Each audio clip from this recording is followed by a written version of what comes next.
নমস্কার, নমস্কার, নমস্কার, নমস্কার, নমস্কার, নমস্কার, নমস্কার, নমস্কার। আপনাদের সবাইকে নমস্কার জানাচ্ছে আপনাদের সৌমিত্র বসু। সবাইকে অজস্র শুভকামনা জানাচ্ছে, সবাইকে স্বাগত জানাচ্ছে আজকের এই শরণাগত অনুষ্ঠানে এবং সবাইকে শুভ সকাল জানাচ্ছে। শুভ সকাল, শুভ সকাল, শুভ হোক, চারপাশে সবকিছু শুভ হোক।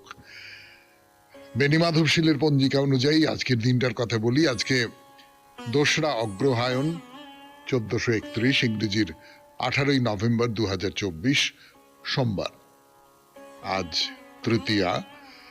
সূর্যোদয়ের সময় ভোর 5:57, সূর্যাস্তের সময় বিকেল 4:49। নক্ষত্র মৃগশিরা। আজকে জন্মে বৃষ রাশি, বৈশ্যবর্ণ, মতান্তরে শূদ্রবর্ণ, দেবগণ। দিনের বেলা 7:50 গতে মিথুন রাশি, শূদ্রবর্ণ, মতান্তরে বৈশ্যবর্ণ। রাত্রি 7:28 গতে নরগণ।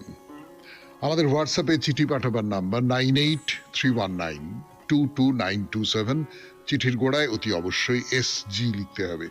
সে তো আপনারা সকলে জানেন, কিন্তু তবুও এই কথাগুলো বলে দিতে হয়, তার কারণ আমাদের হিসেব অনুযায়ী প্রতিদিনই 1-2 করে কমপক্ষে নতুন শ্রোতা আমাদের এই আসরে এসে উপস্থিত হন। তাদের যাতে মনে থেকে যায় তার জন্য একটু বলে নেবার দরকার হয় অনুষ্ঠানের শুরুতে আর শেষে।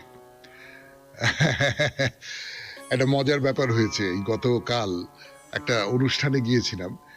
সেখানে গিয়ে ওই একটা আড্ডার মতনই হচ্ছিল আর কি, নানান বিষয় নিয়ে আড্ডার মতনই হচ্ছিল। আমরা যারা অনুষ্ঠানে ছিলাম তাদের মধ্যে আমি ছিলাম, আর একজন ছিলেন যিনি এইরকম সকালবেলার ধর্মীয় অনুষ্ঠান করেন অন্য আরেকটি চ্যানেলে।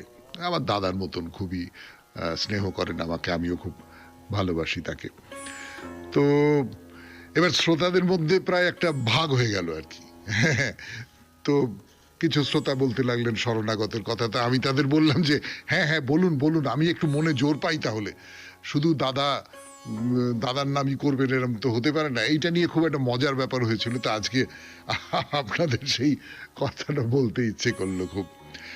তো যাই হোক, এবার আজকের অনুষ্ঠান সম্পর্কে বলি। আজকের অনুষ্ঠানে প্রথমে তো পুরাণ চিরন্তন যেরম হয়। পুরাণ চিরন্তনে আমরা জনার কথা বলছিলাম। সেই জনার কথা শেষ বলা হয়েছে কিন্তু শনিবার। তারপরে রবিবার গেছে, সোমবার গেছে। সোমবার কার্তিক পুজো ছিল বলে জনার কথা বলা হয়নি।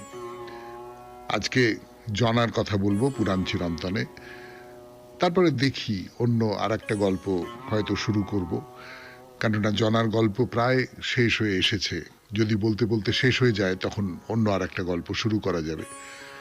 তারপর স্বামী বিবেকানন্দের রচনা থেকে পাঠ। দীর্ঘদিন ধরে যে রচনাটি পড়ছি, মানুষের যথার্থ স্বরূপ, তার আবার খানিকটা অংশ পড়ে শোনাবো আপনাদের। তারপর কথামৃত, স্বামী লোকেশ্বরানন্দের একটি রচনা, চিঠিপত্র, এবং শেষে বাইরে দূরে। অনেকদিন পরে বাইরে দূরে, তার কারণ রবিবার বাইরে দূরে হয় না, শনিবারে বাইরে দূরে হয় না। 2 দিন পরে আবার বেরিয়ে পড়বো আমরা। তো এই হলো আমাদের আজকের অনুষ্ঠান সূচি। আপাতত গান, গানের পর পুরাণ চিরন্তন, জনার কথা। আমি আছি আপনাদের সঙ্গে, আপনাদের সৌমিত্র বসু। মা চেয়েছিলেন যে তিনি যে রাজ্যের অধীশ্বরী, যে রাজ্যের রাজা তার স্বামী, যুবরাজ তার পুত্র, সেই রাজ্যে বিদেশি অনুপ্রবেশ ঘটবে না। অন্য দেশ থেকে লোক আসবে, অন্য দেশ থেকে বীর আসবে এবং তার কাছে মাথা নত করে তার বর্ষতা স্বীকার করে নেওয়া হবে। এইটা হতে পারে না, এইটা আমি করতে দেব না। রাজা বর্ষতা স্বীকার করে নিয়েছেন। এইবারে সেই মেয়েটি কি করবে? সেই মেয়েটি তার ছেলেকে যুদ্ধে পাঠিয়েছে। ছেলে যুদ্ধে গেছে, যুদ্ধে গিয়ে নিহত হয়েছে। বীরশ্রেষ্ঠ অর্জুনের হাতে প্রবীর নিহত হয়েছে, সে কথা বলেছি আপনাদের। এইবার সে কি করবে? এই যে পাপভূমি, এখানে সে কেমন করে থাকবে? সে তো ভিক্ষে করে থাকাও ভালো। তো জনা রাজপ্রাসাদ থেকে পথের ধুলিতে বেরিয়ে পড়লেন। চেনা যাচ্ছে না, এই নাকি রাজমহিষী, আলু থালু বেশ, উস্কো খুস্কো চুল, উন্মাদিনীর মতো ছুটছেন। চারপাশে মানুষজন বলছে কে কে ইনি। প্রথমত রাজমহিষীকে যে খুব বেশি মানুষ দেখেছে এমনটা নয়, ফলে এই নারী তাদের অচেনা, আর দেখে কল্পনা করবারও কোনো উপায় নেই যিনি রাজমহিষী। তো খানিকটা দূরে গেছেন, গিয়ে থেমে পড়েছেন। থেমে বলছেন যে আমার একমাত্র ছেলে যুদ্ধে বীরে মৃত্যুবরণ করেছে, আমি তার মা, আমার তো গর্ব হওয়া উচিত, আমার অহংকার হওয়া উচিত। এখন আমি কোথায় থাকবো তাহলে? এখন আমাকে বেঁচে থাকতে গেলে ওই স্বামীর ঘর করতে হবে যে স্বামী অন্যের বশ্যতা স্বীকার করেছেন, তার ঘর করতে হবে, আমাকে এত নিচে নামতে হবে। জনা গঙ্গা পূজা করতেন, গঙ্গার আরাধনা করতেন, তিনি তার পূজক ছিলেন। হ্যাঁ, মা গঙ্গা, তিনি আমাকে উদ্ধার করতে পারেন। তার শীতল কোল একমাত্র এখন আমার আশ্রয় হতে পারে। আমার বুকের এই যে ক্ষত, এই যে সন্তান হারাবার জ্বালা, একমাত্র তিনিই মেটাতে পারেন। তিনি এই পাপ রাজ্য থেকে মুক্তির পথ আমাকে বলে দিতে পারেন। তো ভাবতে ভাবতে ভাবতে ভাবতে তিনি চলে গেলেন নদীর ধারে। নদীতে ঝাঁপ দিতে যাবেন এমন সময় কে যেন বলে উঠল, কি করছো তুমি জনা, এ কি করছো তুমি? আত্মহত্যা মহা পাপ। যুদ্ধক্ষেত্র থেকে এইভাবে পালিয়ে যায় কেউ, এও তো এক ধরনের কাপুরুষতা, এক ধরনের পালিয়ে যাওয়া। তাই তো, সত্যি তো পালিয়ে যাব? না না না না না, তা কিছুতেই হতে পারে না। আমি তো ক্ষত্রিয় নারী, আমি এইভাবে পালিয়ে যাব? এই প্রবল দোলাচলের মধ্যে পড়েছেন জনা। 92.7 বিগ এফএম এ শরণাগত অনুষ্ঠানে পুরাণ চিরন্তন শুনছেন জনার কথা। ফিরে আসছি গানের পর, এই গল্পের বাকি অংশটুকু বলবো বলে। ছিলাম আপনাদের 92.7 বিগ এফএম এ শরণাগত অনুষ্ঠানে জনার কথা। জনা আত্মহত্যা করবেন? আত্মহত্যা তো মহাপাপ। যুদ্ধক্ষেত্রে তো বীরের মৃত্যুবরণ করার কথা, সেটাই গৌরবের হবে, কিন্তু কার সঙ্গে লড়বো? অর্জুনের রক্ষক তো এখন তার স্বামী রাজা নীলধ্বজ নিজেই। তার মানে তো যদি লড়াই করতে হয় নিজের আপনজনেদের সঙ্গে লড়াই করতে হবে, সেটা কি সম্ভব? সেটাও তো একরকম করে অকৃতজ্ঞতা হবে। তো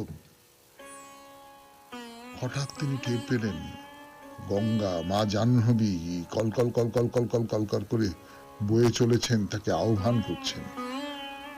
না, দেরি নয়, নদীতে ঝাঁপ দিলেন জনা। জাহ্নবীর শীতল জলের কোল সস্নেহে তাকে কাছে টেনে নিল, তার মনের সমস্ত ব্যথা জুড়িয়ে দিল। নিজেকে অবলীলায় বিসর্জন দিলেন, তবুও শক্তিশালী শত্রুর কাছে আত্মসমর্পণ করলেন না। এই যে ছেলের তো নিশ্চয়ই, এবং মায়ের এই যে কাহিনী, এই কাহিনী পুরাণে খুব একটা অন্য রকমের গল্প হয়ে আছে। এই যে আমাদের এই অনুষ্ঠানটা, এই অনুষ্ঠানের নাম তো পুরাণ চিরন্তন। তো আমার নিজের কিরকম মনে হয়, পুরাণের সব গল্প যে চিরন্তন আমি এরকম কথা বলবো না, নিশ্চয়ই বলবো না, আপনারাও নিশ্চয়ই তা বলবেন না। কিন্তু এই যে জনার গল্প, ভেবে দেখুন যে এই জনাকে নিয়ে গিরিশচন্দ্র ঘোষ নাটক লিখেছেন একটা সময়ে, তখন ভক্তির একটা প্লাবন এসেছে আমাদের এই দেশে, এবং গিরিশচন্দ্রের লেখার মধ্যেও শেষ পর্যন্ত সেই ভক্তির কথা বলা হচ্ছে। কি তার আগে মাইকেল মধুসূদন দত্ত, তিনি তার বীরাঙ্গনা কাব্যে জনাকে নিয়ে একটি পত্র লিখেছিলেন, একটা কবিতা, জনার বয়ানে একটা কবিতা। সেখানে কিন্তু কোন রকম ভক্তির ব্যাপারই নেই। মধুসূদন তো ভক্ত মানুষ ছিলেন না, ভক্তির কোনো ব্যাপার নেই সেইখানে। জনা বিদ্রোহিনী। কিন্তু আমি যে কথাটা বলে শেষ করব এই জনার প্রসঙ্গ, সেটা হচ্ছে এই যে সত্যি সত্যি একটি মেয়ে, আজকের দিনের মেয়ের কথা বলছি না, কিছুদিন আগে পর্যন্ত একটি মেয়ে সে বুঝতে পারছে তার স্বামী অন্যায় করছেন, সে বুঝতে পারছে তার পরিবারের লোকজন অন্যায় করছে, সে মন থেকে মেনে নিতে পারছে না। কি করবে? কি করবে? আমি আমার আমার চেনা পরিচিতদের মধ্যেই এরকম জানি যে স্বামী খুব দুর্বৃত্ত, খুব অত্যাচার করে, মেয়েটি তার বাপের বাড়িতে ফিরতে পারে না, বাপের বাড়ির সেই রকম অবস্থা নয়। মেয়েটি তাহলে কি করবে? আমি যার কথা বলছি সে মেনে নিয়েছে শেষ পর্যন্ত। অনেক মেয়ে মেনে নেয়, আমার দেশের বেশিরভাগ মেয়ে মেনে নেয়, কিন্তু কেউ কেউ আছেন যারা বিদ্রোহিনী, এবং তাদের পূর্বসূরি হিসেবে পুরাণের এই জনার গল্প এ চিরকাল বেঁচে থাকবে। শেষ করলাম পুরাণ চিরন্তন 92.7 বিগ এফএম এ শরণাগত অনুষ্ঠানে। এরপর গানের পর স্বামী বিবেকানন্দের রচনা থেকে পাঠ। ফিরে আসছি, আমি আপনাদের সৌমিত্র বসু। গানের পর এবার আপনাদের সৌমিত্র বসু শুরু করছে কথা অমৃত থেকে পড়া 92.7 বিগ এফএম এ শরণাগত অনুষ্ঠানে। পড়ার আগে একটা কথা বলি আপনাদের। অব্যক্ত বলে একটা নাটক হয়েছিল, রংরূপ বলে একটি দল প্রযোজনা করেছিলেন সীমা মুখোপাধ্যায়ের নির্দেশনায়। অব্যক্ত, এই অব্যক্ত নাটকটা বলতে আমার খুব ভালো লাগছে। ডক্টর মহেন্দ্রলাল সরকারকে নিয়ে এই নাটকটি তৈরি হয়েছিল। মহেন্দ্রলাল সরকার একজন অদ্ভুত মানুষ ছিলেন, অদ্ভুত মানুষ, কঠোর যুক্তিবাদী, কঠোর বিজ্ঞান মনস্ক। তিনি এই সমস্ত ভূত, ভগবান, আধ্যাত্মিকতা, অলৌকিক এসব কোনো কিছুতে তার কোনো রকমের বিশ্বাস ছিল না। কিন্তু ঠাকুর শ্রী রামকৃষ্ণ পরমহংস দেবের সংস্পর্শে আসেন তিনি। সংস্পর্শে আসা মানে তিনি ঠাকুরের চিকিৎসা করতে এসেছিলেন। খুব বড় ডাক্তার, মানে সে যুগের যারা সাহেব ডাক্তার তাদের চেয়েও বেশি ফিজ নিতেন। তো সেই মানুষটা ঠাকুরের প্রেমে পড়ে গেলেন। প্রেমে পড়ে যাওয়া বলতে যেটা বোঝায় আর কি, ঠাকুরের কাছে চলে আসেন, বলেন তুমি আমার সর্বনাশ করলে, আমার রুগী টুগী সব দেখা হয় না, তার বদলে তোমার এখানে চলে আসি, তোমার এখানে মন পড়ে থাকে। একটা অদ্ভুত প্রগাঢ় একটা ভালোবাসা ঠাকুরের সম্পর্কে এই মহেন্দ্রলাল সরকারের মনের মধ্যে ছিল। অদ্ভুত চরিত্র, খুব খুব বর্ণময় চরিত্র, খুব অন্য রকমের চরিত্র। তো সেই ডাক্তারবাবুর কথা বলি আপনাদের। ডাক্তারবাবু এসছেন ঠাকুরকে দেখবার জন্য। ঘরে লাটু, শশী, শরৎ, ছোট নরেন, পল্টু, ভূপতি, গিরিশ প্রমুখ অনেক ভক্তরা এসেছেন। গিরিশের সঙ্গে থিয়েটারের রামতারণ বাবু এসেছেন, রামতারণ গান গাইবেন, এরকম একটা আয়োজন হয়েছে আর কি বেশ। তো ডাক্তার ঠাকুরকে বলছেন যে কাল রাত 3টের সময় আমি তোমার জন্য বড় ভেবেছিলুম, বৃষ্টি হলো ভাবলুম দৌড় টোর খুলে রেখেছে না কি করেছে কে জানে। আপনি ভাবুন, ভোর 5টার সময় আপনাদের শরণাগত শোনবার জন্য ঘুম ভেঙে যায়, 4:30 পৌনে 5টার সময় ঘুম ভেঙে যায়, আপনারা শরণাগত শোনেন, সেটা অভ্যেস হয়ে গেছে।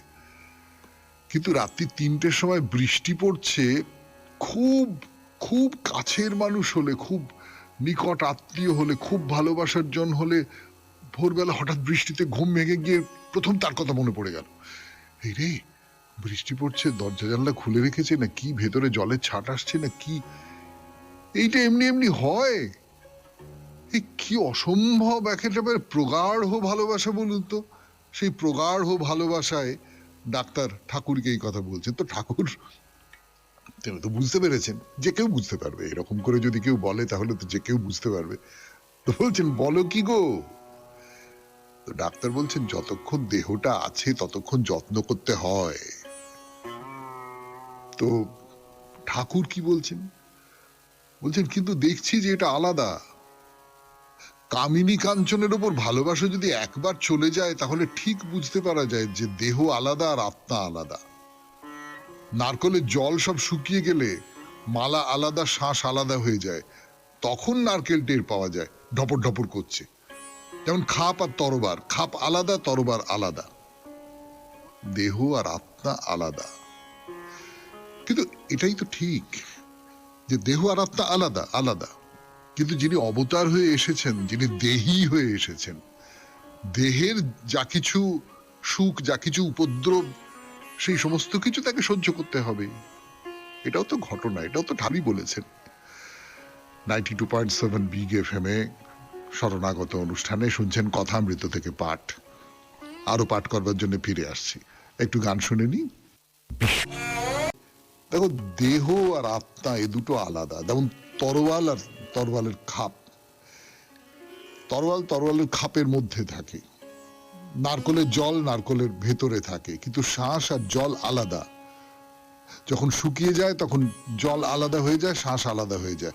খাপ থেকে যখন তরোয়াল বার করা হয় তখন খাপ আলাদা হয়ে যায়, তরোয়াল আলাদা হয়ে যায়।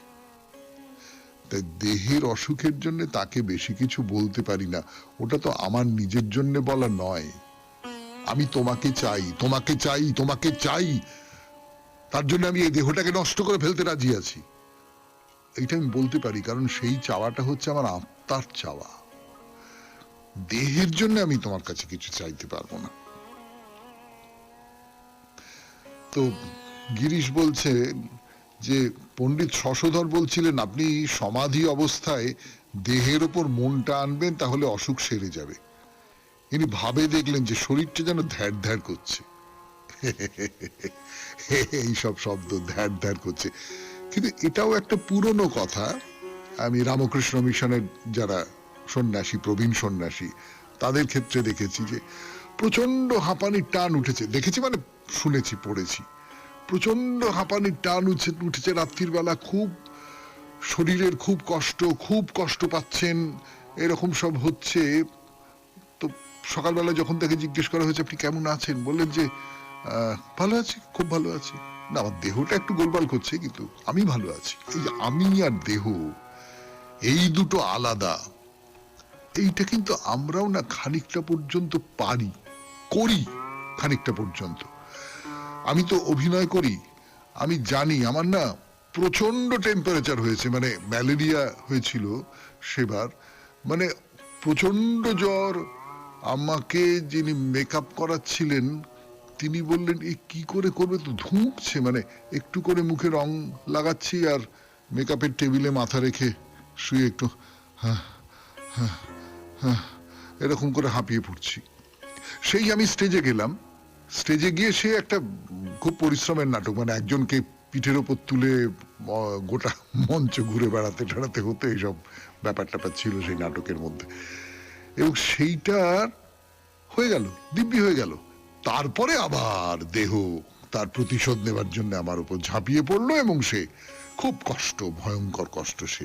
কিন্তু যখন আমি দেহকে অস্বীকার করছি একটা কাজ করবার জন্য, এই কাজটা আমি করব তার জন্য আমি দেহকে অস্বীকার করছি, সেটা আধ্যাত্মিক জায়গা থেকে হতে পারে, সেটা অন্য যে কোনো জায়গা থেকে হতে পারে, আমি তো আপনাদের বললাম অভিনয় করার জায়গা থেকে হতে পারে, তখন ওই দেহবোধটা লুপ্ত হয়ে যায়।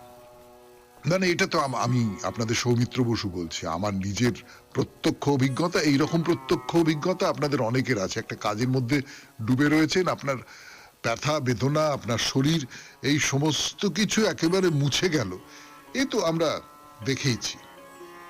তো ঠাকুর এই নিয়ে বলছেন যে অনেকদিন হলো আমার তখন খুব ব্যামো, কালীঘরে বসে আছি, মায়ের কাছে প্রার্থনা করতে ইচ্ছে হলো, কিন্তু ঠিক আপনি বলতে পারলাম না। বললুম মা, হৃদয় বলে তোমার ব্যামোর কথা বলতে, আর বেশি বলতে পারলাম না।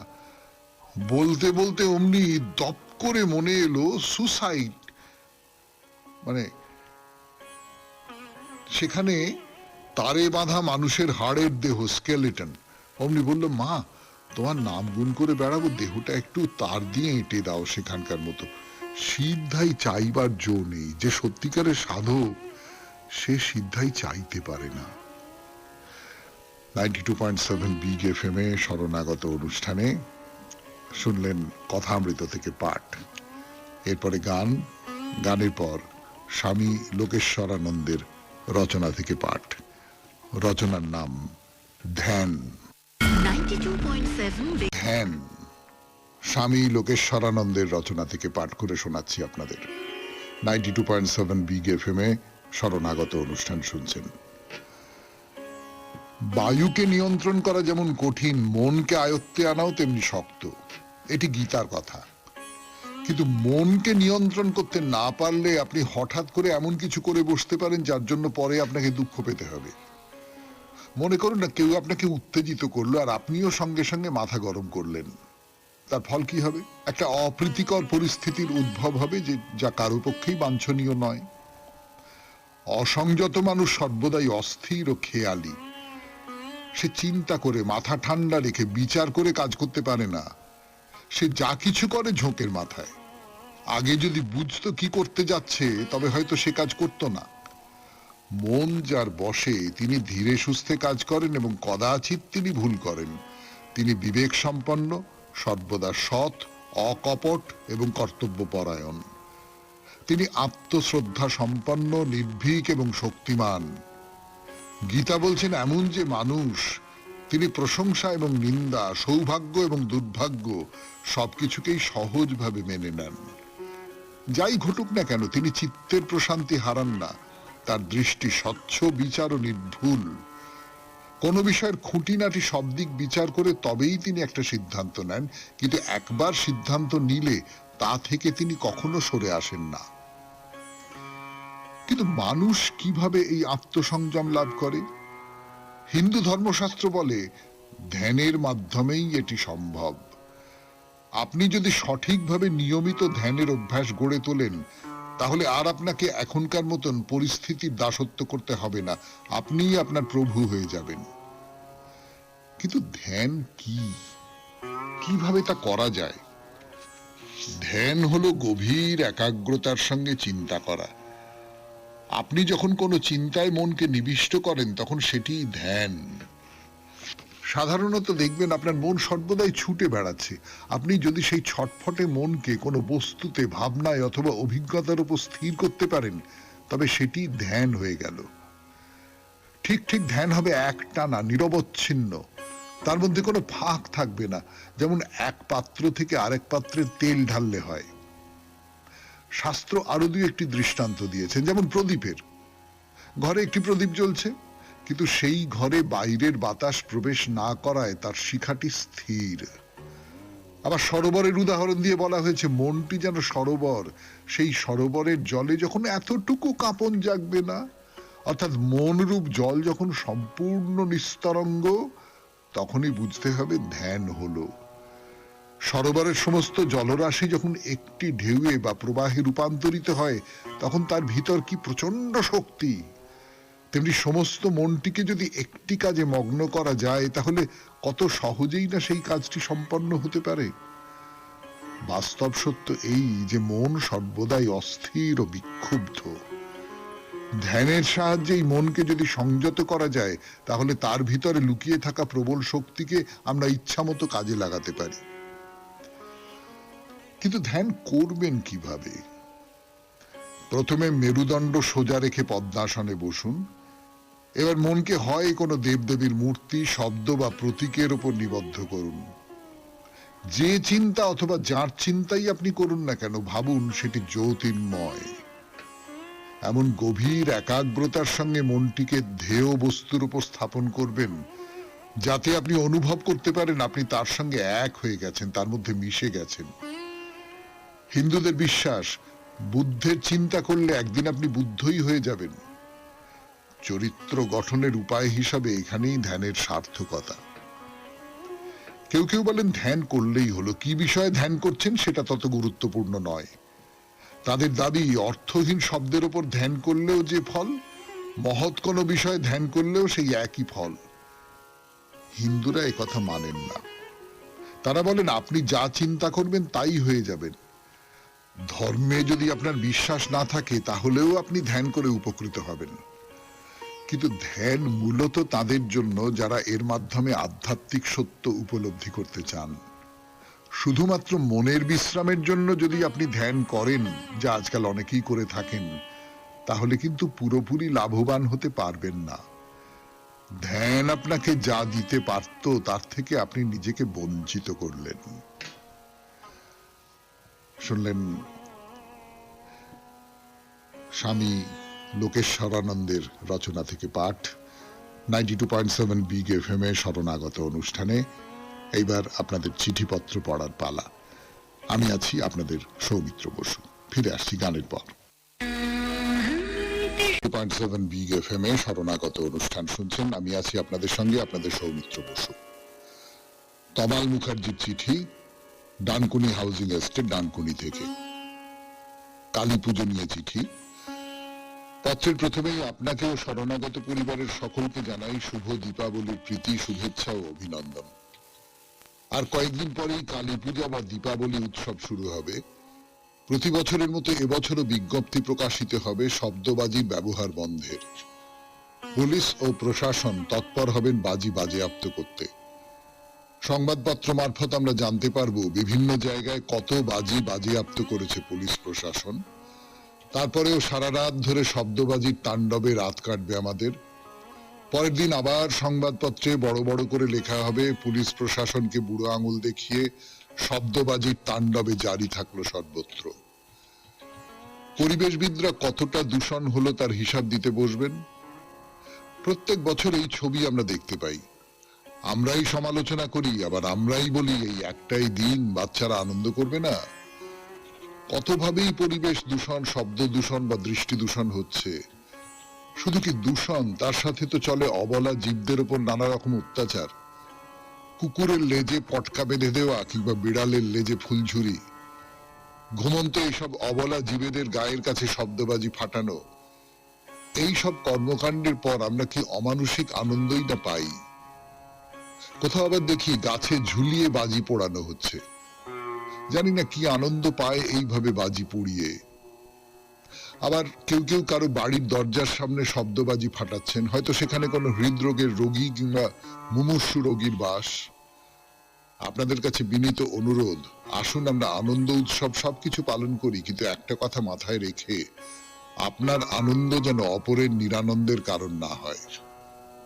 নমস্কারান্তে, তমাল মুখার্জি, ডানকুনি হাউজিং এস্টেট, ডানকুনি, হুগলি। হ্যাঁ তমালবাবু, আপনি যে সমস্যাটার কথা লিখেছেন সেটা একটা প্রায় সর্বব্যাপী সমস্যা আর কি। মানে এটা বন্ধ করবার নানান রকম চেষ্টা করা হয়েছে। শব্দবাজির যে জোর, শব্দের যে জোর, সেইটাকে বেঁধে দেবার চেষ্টা করা হয়েছে। এগুলো তো হয়েছে, কিন্তু খুব যে কিছু ফল হচ্ছে তা নয়। আসলে মনটা যদি না পাল্টানো যায়, আমি একটা কথা বলি যে শব্দবাজি যেটাকে বলে, তার প্রচলন বা প্রকোপ যা কিছু বলুন না কেন, তার কোনো সমর্থন পুরাণে আছে বলে আমি অন্তত জানি না। এটা আমাদের ঐতিহ্যের অন্তর্গত নয়। এইটা আমরা পরে নিয়েছি এই মজাটা, এবং খুবই বীভৎস মজা, তাতে কোনো সন্দেহ নেই। খুবই নিষ্ঠুর মজা, খুবই বীভৎস মজা, এবং বাচ্চারা আনন্দ করবে। বাচ্চাদের এরকম একটা নিষ্ঠুর মজার অভ্যাস করিয়ে দেওয়াটাই বা কি দায়িত্ববোধের পরিচয়, তাও আমি খুব ভালো করে জানি না।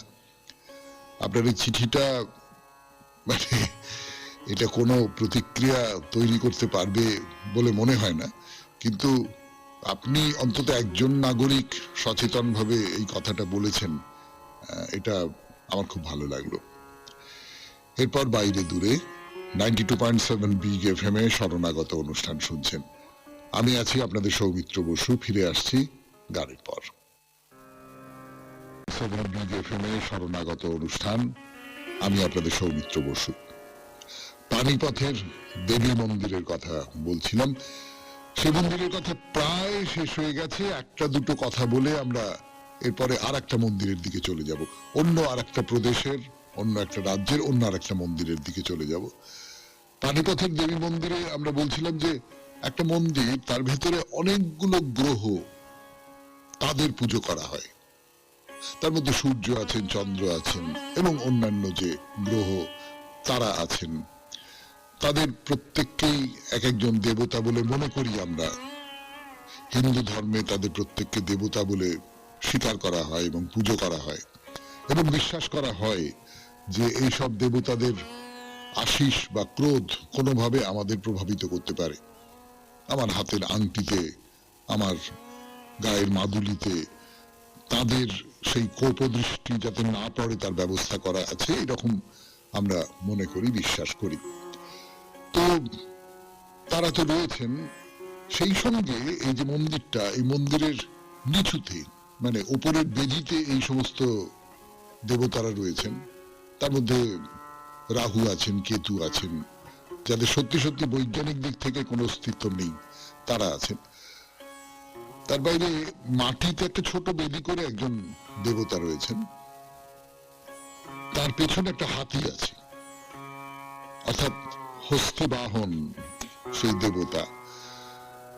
আমার নিজের মনে হলো দেবরাজ ইন্দ্র, দেবরাজ ইন্দ্রই হবেন, বুঝতে পারিনি খুব ভালো করে। এবারে আর একটা মন্দির আছে, ছোট্ট মন্দির, সেখানে একটি ছোট্ট শিবলিঙ্গ আছে, তার চারপাশ পাথরের দেওয়াল দিয়ে ঘেরা। ব্যাস, এই হলো পানিপথের দেবী মন্দির দেখা হলো। এইবার তাহলে ঘরে ফেরার পালা। ঘরে ফেরার পালা নয়, আমরা তো ঘরে ফিরতে পারবো না। আমরা যারা শরণাগত পরিবারের মানুষজন, তাদের একমাত্র ঘরে ফেরার সময় হচ্ছে শনিবার। শনিবার এবং রবিবার আমাদের ছুটি, সেই দিন আমরা বেড়াতে বেরোই না। তারপরে আবার সোমবার থেকে শুক্রবার পর্যন্ত বাইরে দূরে। তো তাহলে এবারে কোন প্রদেশে যাওয়া যায়? আরেকটু নিচে নেমে এলাম, ভারতের ম্যাপটা আবার লক্ষ্য করতে বলবো আপনাদের। দেখবেন যে উত্তরপ্রদেশ আর রাজস্থান মোটামুটি পাশাপাশি দাঁড়িয়ে রয়েছে এবং একটা জায়গায় তারা দুজনে একসঙ্গে মিলিত হচ্ছে। তো আমরা প্রথমে উত্তরপ্রদেশেই যাই। উত্তরপ্রদেশে তো প্রচুর প্রচুর মন্দির রয়েছে, প্রচুর শহরে প্রচুর মন্দির রয়েছে। মানে উত্তরপ্রদেশেই তো বারাণসী, আমাদের কাশী, মন্দিরে মন্দিরে ভরা। তো যদি সত্যি সত্যি উত্তরপ্রদেশের দুর্গা মন্দির নিয়ে কথা বলতে হয়, তাহলে আমরা বারাণসীতেই যাই, বারাণসীর দুর্গা মন্দির দেখি। তো বারাণসীতে একটি দুর্গা মন্দির আছে, এমনি তাকে দুর্গা মন্দির বলা হয়। সেই মন্দিরটা যেই আমরা দর্শন করব বলে ঠিক করলাম, তার একটা অন্য কারণ আছে। এই মন্দিরটা নিয়ে কথা বলতে আমার ব্যক্তিগতভাবে খুব ভালো লাগবে। তার কারণ, এই মন্দিরটা তৈরি করিয়েছিলেন একজন বাঙালিনী, মানে বাঙালি তো বটেই, কিন্তু একজন মহিলা, এবং খুব বিখ্যাত মহিলা, খুব যাকে বলে জবরদস্ত মহিলা, খুবই খুবই দাপুটে মহিলা বলতে যেটা বোঝায় সেই রকমের একজন মহিলা। তাকে নিয়ে অনেক গল্প আছে। এটি তৈরি করিয়েছিলেন রানী ভবানী, নাটোরের রানী ভবানী। এই সূত্রে, মানে রানী ভবানীর তৈরি মন্দির বলে আমরা যারা বাংলা ভাষায় কথাবার্তা বলি, বাংলা সংস্কৃতিতে লালিত পালিত, এই মন্দির সম্পর্কে তাদের মনে একটা আলাদা দুর্বলতা তৈরি হতেই পারে, তাই না? তাহলে সেই বারাণসীর দুর্গা মন্দিরের কথা, রানী ভবানীর দুর্গা মন্দিরের কথা বলবার জন্য ফিরে আসছি। একটু গান শুনে নিই 92.7 বিগ এফএম এ শরণাগত অনুষ্ঠানে। ভবানীর দুর্গা মন্দির। প্রথমে এই দুর্গা মন্দিরের ইতিহাসটা আপনাদের সংক্ষেপে বলি। যা বলছিলাম একটু আগে, মহারানী রানী ভবানী, নাটোরের রানী, তিনি এই মন্দির তৈরি করিয়েছিলেন অষ্টাদশ শতাব্দীতে। ঠিক কবে তৈরি হয়েছিল এই মন্দির সেটা আমি অন্তত জানি না, জানা যায় না সম্ভবত, মানে আর কেউ জানেন কিনা আমি জানি না। অষ্টাদশ শতাব্দীতে তৈরি হয়েছিল। রানী ভবানী অষ্টাদশ শতাব্দীতে জন্মেছিলেন এবং 19 শতাব্দীর একেবারে গোড়ার দিকে তিনি প্রয়াত হন। এখানে একটি কুণ্ড আছে। সেই সঙ্গে কথা বলতে চাই যে দেবী দুর্গার যে মূর্তিটি এই মন্দিরে রয়েছে, তাকে নাকি কোনো মানুষ তৈরি করেনি। সেই মূর্তি আপনা থেকেই আবির্ভূত হয়েছেন, স্বয়ম্ভু বলতে যেটা বোঝায়। খুব ঐতিহাসিক মন্দির এটি। দেবী ভাগবতের 23 অধ্যায়ে এই মন্দিরের কথা বলা হয়েছে। তার পেছনে একটা গল্প আছে, সেই গল্পটা আপনাদের শোনাই। বারাণসীতে রাজা ছিলেন নরেশ। তো নরেশের একটি মেয়ে আছে, তার নাম শশীকলা। তখনকার দিনের কথা, সে শশীকলার তো বিয়ে দিতে হবে। তো রাজা একটা স্বয়ম্বর সভা ডাকলেন বিয়ে দেওয়ার জন্য শশীকলার। এবার ডেকে ফেলেছেন, তো তখন শশীকলা এসে রাজাকে বললেন যে আমি আমি একজনকেই বিয়ে করব বলে ঠিক করেছি, তার সঙ্গে আমার ভালোবাসার সম্পর্ক, রাজা জানতেন না। তার নাম হচ্ছে সুদর্শন। তাকে আমি আমার হৃদয় মন সমস্ত সমর্পণ করে বসে আছি। এদিকে স্বয়ম্বর সভা ডাকা হয়ে গেছে। এখন এমনটা তো হতে পারত হয়তো, আমি জানি না আপনারা সেই রকমেরই একটা কাহিনী ভাবছেন কিনা মনে মনে, যে রাজা বলেন না না ওসব আমি জানি না, তুমি তো আগে বলনি, আমি স্বয়ম্বর সভা ডেকেছি আর আমার কিছু করার নেই, আমি তো আমার নিজের সম্মান নষ্ট করতে পারি না, এতগুলো লোক যাদের আমি নেমন্তন্ন করেছি তাদের বলতে পারি না যে না এটা হবে না, শশীকলা অন্য একজনকে তার হৃদয় মন সমর্পণ করেছে। কিন্তু নরেশ সেটা করলেন না। এদিকে স্বয়ম্বর সভা যে আহ্বান করেছেন সেটা তো ফিরিয়ে দেওয়া যায় না, ফলে তিনি একটা বুদ্ধি করলেন। তিনি বললেন যে ঠিক আছে, আমি সুদর্শনের সঙ্গে তোমার বিয়ে দিচ্ছি গোপনে, কাউকে বলবার দরকার নেই। স্বয়ম্বর সভাটা হবে, সেই সভায় যারা আসবেন তারা এলেন, তুমি তাদের কাউকে পছন্দ করবে না, তাহলেই তো হলো। কিন্তু এই যে পরিকল্পনাটা, এই পরিকল্পনাটা যারা রাজারা আছেন স্বয়ম্বর সভায় আসবেন, শশীকলাকে বিয়ে করতে ইচ্ছা করেন যারা, তারা জানতে পেরে গেলেন। তার ফলে কি হলো সেটা বলবার সময় আজকে আর নেই, আবার আগামীকাল হবে 92.7 বিগ এফএম এ শরণাগত অনুষ্ঠানে। আজকের মতো অনুষ্ঠান শেষ করি। আমাদের হোয়াটসঅ্যাপে চিঠি পাঠাবার নাম্বার 9831922927। চিঠির গোড়ায় অতি অবশ্যই SG লিখতে হবে। কবিতা দিয়ে শেষ করব, রবীন্দ্রনাথের কবিতা।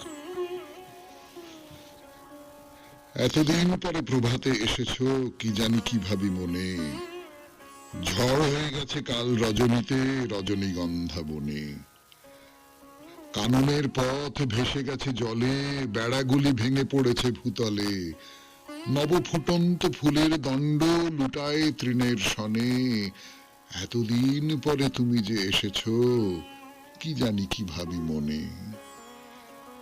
হেরোগো আজিও প্রভাত অরুণ, মেঘের আড়ালে হারা, রহি রহি আজো ঘনায়ে ঘনায়ে ঝরিছে বাদল ধারা, মাতাল বাতাস আজো থাকি থাকি, চেতিয়া চেতিয়া উঠে ডাকি ডাকি, জড়িত পাখায় সিক্ত শাখায় দোয়েল দেয় না সাড়া, আজিও আঁধার প্রভাতে অরুণ, মেঘের আড়ালে হারা। এ ভরা বাদরে আর্দ্র আঁচলে একেলা এসেছো আজি, এনেছো বহিয়া রিক্ত তোমার পূজার ফুলের সাজি, এত মধুমাস গেছে বারবার, ফুলের অভাব ঘটেনি তোমার, বন আলো করি ফুটেছিল যবে রজনীগন্ধা রাজি, এ ভরা বাদলে আর্দ্র আঁচলে একেলা এসেছো আজি।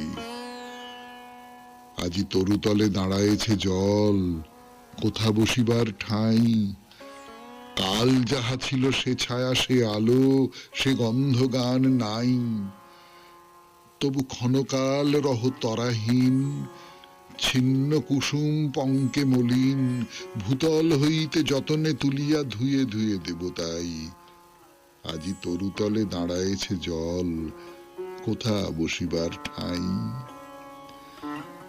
এতদিন পরে তুমি যে এসেছো, কি জানি কি ভাবি মনে, প্রভাত আজিকে অরুণ বিহীন, কুসুম লুটায় বনে, যাহা আছে লও প্রসন্ন করে, ও সাজি তোমার ভরে কি না ভরে, ওই যে আবার নামে বাড়িধার ঝড়ো ঝড়ো বরষণে, এতদিন পরে তুমি যে এসেছো, কি জানি কি ভাবি মনে। খুব ভালো থাকবেন, আনন্দে থাকবেন। নমস্কার। নমস্কার নমস্কার নমস্কার নমস্কার নমস্কার নমস্কার নমস্কার নমস্কার আপনাদের সবাইকে সবাইকে সবাইকে সবাইকে নমস্কার জানাচ্ছে আপনাদের সৌমিত্র বসু। সবাইকে অজস্র শুভ কামনা জানাচ্ছে, সবাইকে স্বাগত জানাচ্ছে আজকের এই শরণাগত অনুষ্ঠানে, এবং সবাইকে শুভ সকাল জানাচ্ছে। শুভ সকাল, শুভ সকাল, শুভ হোক, শুভ হোক, চারপাশে সবকিছু শুভ হোক।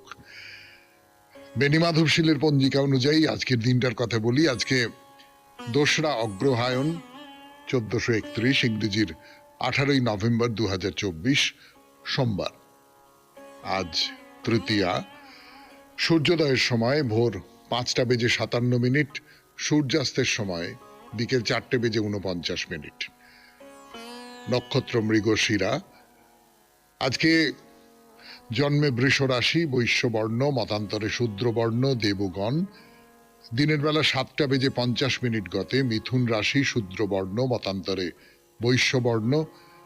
রাত্রি 7:28 গতে নরগণ। আমাদের হোয়াটসঅ্যাপে চিঠি পাঠাবার নাম্বার 9831922927। চিঠির গোড়ায় অতি অবশ্যই SG লিখতে হবে। সে তো আপনারা সকলে জানেন, কিন্তু তবুও এই কথাগুলো বলে দিতে হয়, তার কারণ